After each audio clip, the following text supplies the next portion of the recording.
So Sister Lemo made a very interesting video that I wanted us to go over and look at. If you are actually on her page, she posted this video a few days back, and wanted to go back and review this particular testimony of this young lady. She says that she was a ZCC member and she escaped. Now, I did try to go back and find the page which it was posted on, and I did have luck in finding it, and you can see the page right here. This is the young lady. She was a ZCC member, as you can see it over there. And so we're going to listen to her testimony and hear her escape from the cult of ZCC. It's the Ritualistic show with the daily Christian commentary video. If it's the first time over here, be sure to check out some other videos that are down in the pinned comment, and I'll see you over there. And in the meantime, without further ado, let's get back into her page here. And these are the two videos right here. And so let's start with this one. Hello, everybody. I'm Dinzalo. I hope you guys are doing well. I just want to share with you this other story that happened to me. This is in terms of spirituality. So I was was born in 1990 on the 14th of February. So I just turned 33 this year.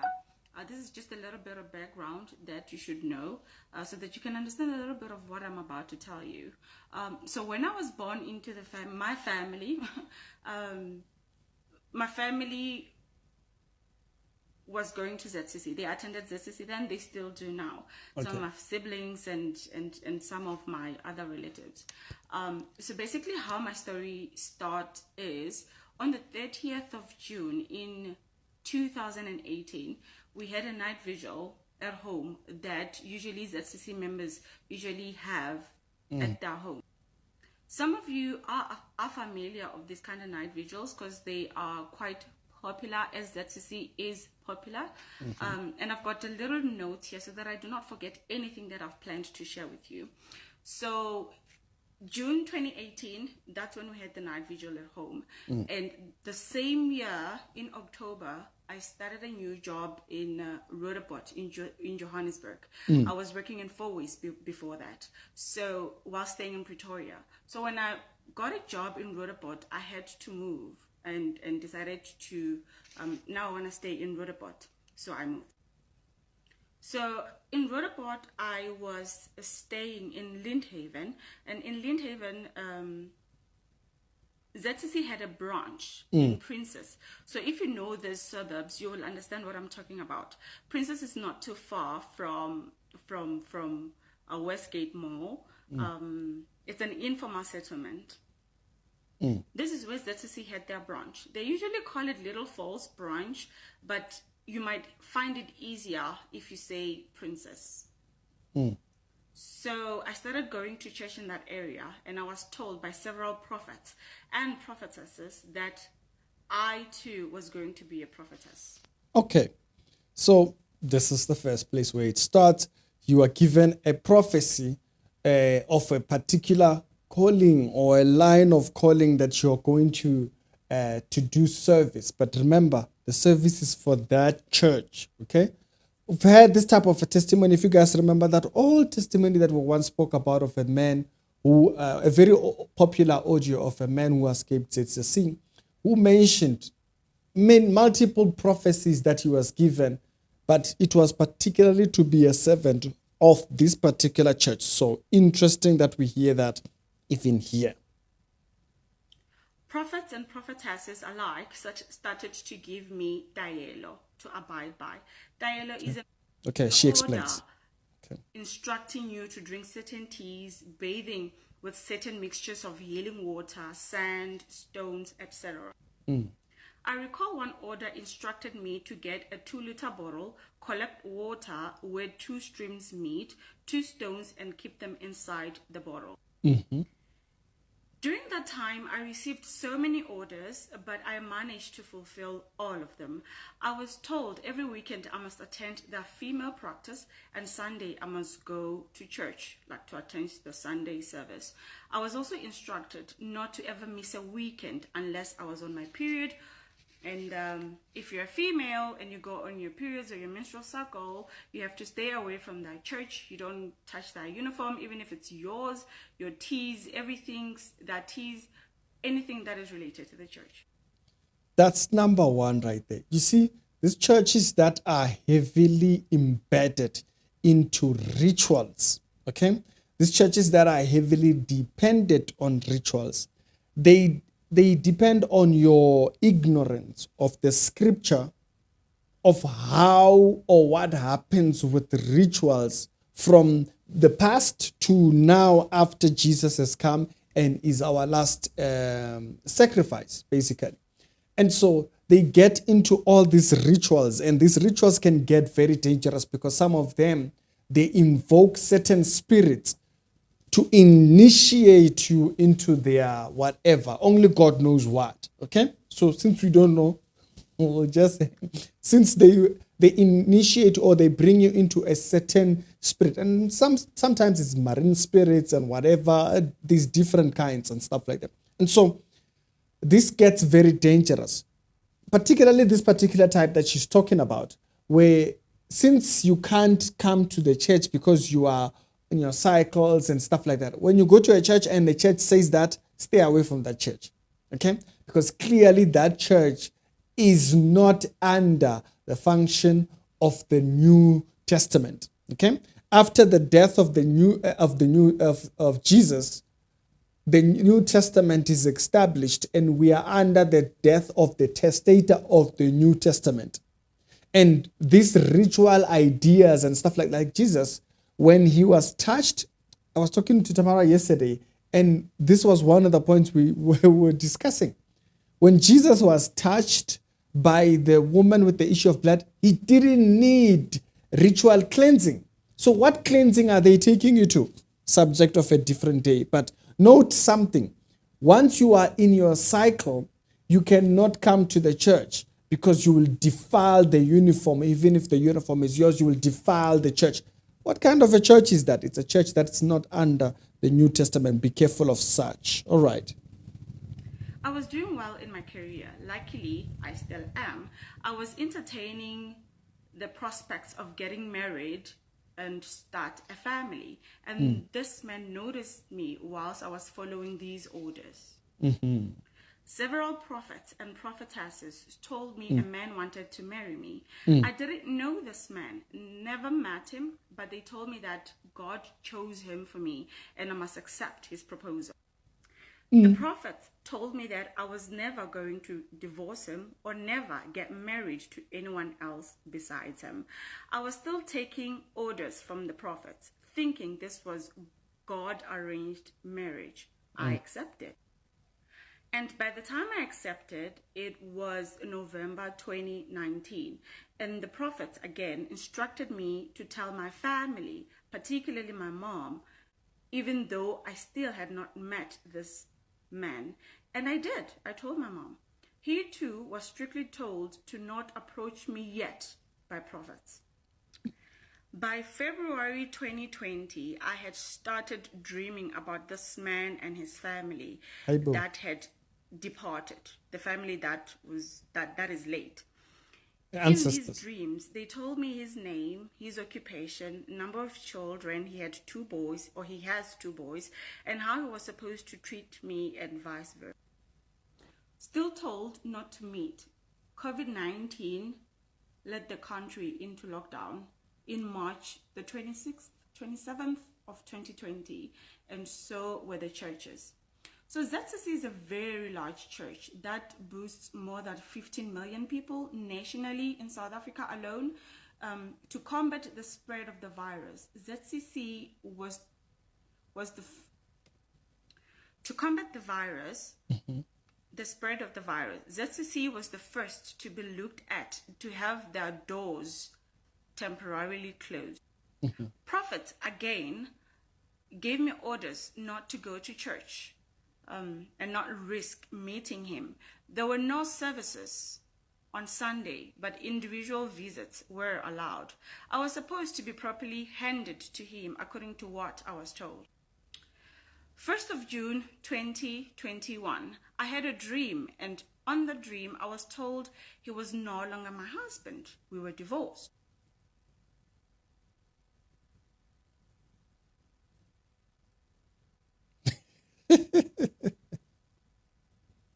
Okay, just by the way, I haven't watched the video. Okay, I haven't watched the video. So I watched a bit of it, and when Lemo made the video, I was like, she put a title. I was like, oh, okay, let me go see the video.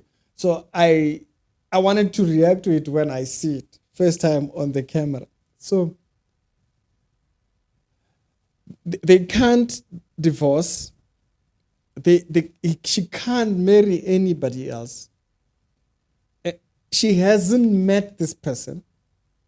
This is your husband. Don't do nothing. Don't meet him. Don't greet him. Nothing. But all of a sudden, y'all are divorced. What kind of marine spiriting is going on? What in the marine spiriting is going on here? Now I wake up with a lot of questions in my head. Prophets told me that a marriage like this, there is no divorce. So why am I now dreaming that we are divorced? We're no longer together. And according to me, from where I was standing, I didn't do anything wrong. And I wasn't told what he did wrong, if he ever did anything wrong. So this was very puzzling. I had not met this man, but now we were divorced. I forgot to mention, prior to the 1st of June of 2021, I was having sex with spirits. How do I know this? I'd wake up with an orgasm. And I had a lot of sleep paralysis with a shadow of a man in my bedroom. Somehow I knew this shadow of a man is my husband. On the 1st of June of 2021, I did not only get divorced, I was told my husband is Barnabas Lekhanyani. If you don't know Barnabas Lekhanyani, this man is called the bishop of the church. He has led the church for several decades. This is an plus minus 80 years old senior citizen. Okay. And so, oh yeah, I have I put thingy. I didn't want to spend more than like 30 minutes or something on this app. Let's see if okay, for some reason my pass isn't going through. But either ways, I find it quite interesting. Yeah, I don't remember the pass thingy. I do remember it, but it just never works. And so that's that. And so the interesting part of this video is the nature of these relationships that's being spoken about. It's all spiritual. Okay? The nature of the relationship that's been spoken about, it's all spiritual. They never met. They were somehow in a relationship. They were somehow dating. They were somehow together. They were somehow recognized.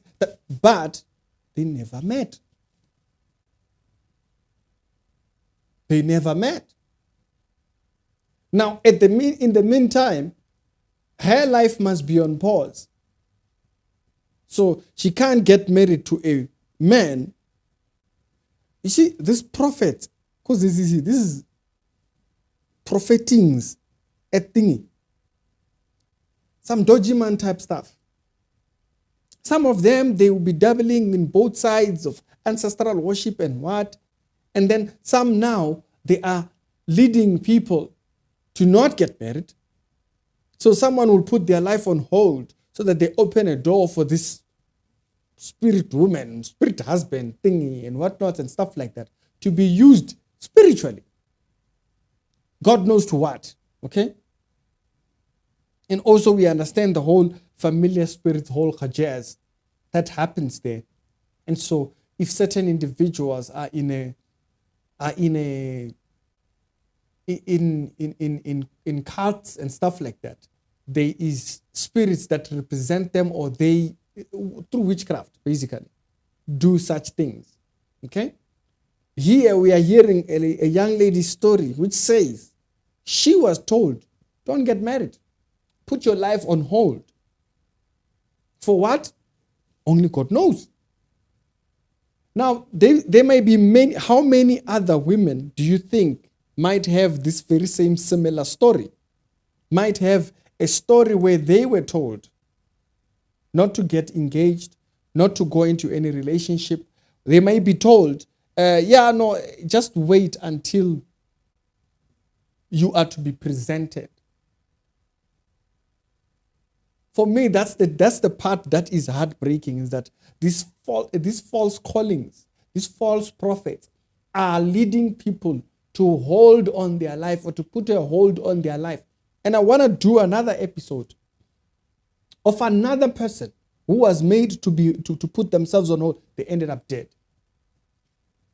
That video will come right after this one. So do be on the lookout on that one. If you haven't seen it, click the notification bell. The video will be posted out. So this thing where false prophets come in between the person and thing, and that one is also from ZCC. That person also got the supposed prophecy from ZCC. Here the prophecy comes. That's the part we are tackling. There are these prophecies by these so-called prophets which put people's lives on hold. People will be there waiting, God knows for what. And then, on the other hand, some people even die on the wait. It gets very dangerous very quickly. Used by false doctrines. Used by spirit, whatever spirit is using them. At first, keep yourself on hold, at least you get married. And be under a husband over your household. Now that there is no husband under that household, they find an entry in this supposed prophecy because one is from there. And I think on the later on, she then goes on to state that, after this kind of things happened, she then realized this church is false. This church is false. And the thing that brought her to this conclusion was that how come what they told me has now changed? The information that I was given in the beginning, now all of a sudden, it's different. If they were right to begin with, why is it that the information has changed later on? I think it's on this particular part. Let me see if I can find it over here. I think it's here. Besides having my feet squeezed, sometimes it felt like a prick of a needle. This would happen every day, at work, driving, at home, even whilst shopping in a mall. I have never felt pain like that in my life. This is just like a summary of what really happened to me. It's not everything, bit by bit, of what really happened to me. It was traumatic. So I understand now they have cursed me. I was told that I will never get into a relationship ever again, that I will never get married, that I will never have children. I was going to lose my job and end up being nothing in my life with my university degree. After all that I went through with ZCC, I realized that ZCC was not of God. The threats, the insults made me fearful for my life. I don't have children yet, nor am I married, but have been in a relationship post my ordeal. I have also made a conscious decision to leave ZCC for good. They betrayed my faith. Tanko. Yeah. For those that are still there, you don't need to experience something in order for you to know that that church's doctrines are very detrimental to your well-being. You don't need to face something like this in order for you to know that something is wrong over there. Okay? I'm glad she's left. I hope she finds a true church. Don't be chasing all provovo. Find a normal church and be educated under the subject matter of doctrine, because that's where our foundation is. They betrayed, yes, doctrinally they are off. So all kinds of things happen over there. All kinds of things happen. You open the door for all kinds of things when doctrine is not straightened out. Yesterday we were speaking about the Prophet Dudu thing in Pretoria. Yeah, the man then, they're teaching all kinds of funny things. Before you know it, they say that he's no longer with his wife. Where did it start? In doctrine. When you can't correct a person in doctrine, all kinds of errors come up or they creep up. It's the Ritualistic show with daily Christian commentary videos. Let's be very clear. There's a lot of false doctrine that comes in with these false prophets that are planted in all these churches. On the next particular episode, I will show you how another man's life ended because he listened to a prophecy from this particular church. It's Ricky, and I'll see you on later on. Y'all have a good one. Salute.